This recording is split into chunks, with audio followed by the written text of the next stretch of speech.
Bismillah, alhamdulillah, wassalatu wassalamu ala rasulillah. Казва пратеника на Аллах салалаху алейхи васелем. Не е истински вярващ онзи, който ляга сит, докато съседът му е гладен. Хадис се предава в Сунен ал-Бейхаки, също хадис предава имам Хаким. Шейх Ибн Бас рахметуллахи алейхи подчертава, че този хадис насърчава мюсюлманите да помагат не само на семейството си, но и на съседите, независимо от тяхната религия. Той казва: ако човек ляга сит, знаейки, че съседът му е гладен, има възможност да му помогне, но не го прави, това показва слабост в неговата вяра и липса на състрадание. Имам Ибн Реджеб ал-Ханбали рахметуллахи алейхи обяснява, че този хадис подчертава важността на социалната отговорност и благотворителност в исляма. Според него хадисът показва, че грижата за другите е естествено следствие от истинската вяра. Шейх Ибн Усеймин рахметуллахи алейхи подчертава, че този хадис ни учи на истинската същност на братството в исляма. Според него, ако човек изпитва радост от своето богатство, но е безразличен към състраданието на съседите си, това показва липса на емпатия и на достатъчна вяра.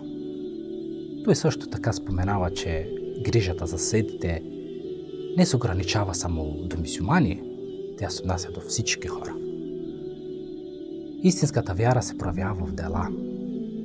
Исламът не е само молитви, пости и ритуали, то е начин на живот, който ни учи на милосърдие, съпричастност и отговорност към другите.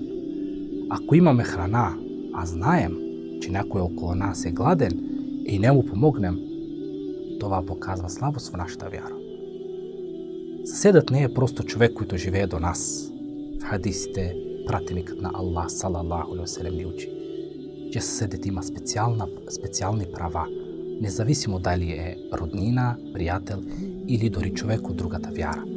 Пратеникът на Аллах салалаху алейхи васелем казва: Джибрил алейхи селам не престана да ми препоръчва доброто отношение към съседа, докато не си помислих, че ще го стори наследник. Малките жестовете имат голямо значение. Понякога не може да променим целия свят, но може да променим нечий ден. Чиния с топла храна, дума на подкрепа или малък жест на внимание могат да дадат надежда на някого, който се чувства забравен. Споделената храна носи благодат. Пратеник на Аллах салалаху алейхи васелем казва: най-добрата храна е тази, от която ядат много ръце. Хадис се предава от Ибн Маджа. Когато споделяме с другите, не само че помагаме, но и привличаме благодат в собствения си живот.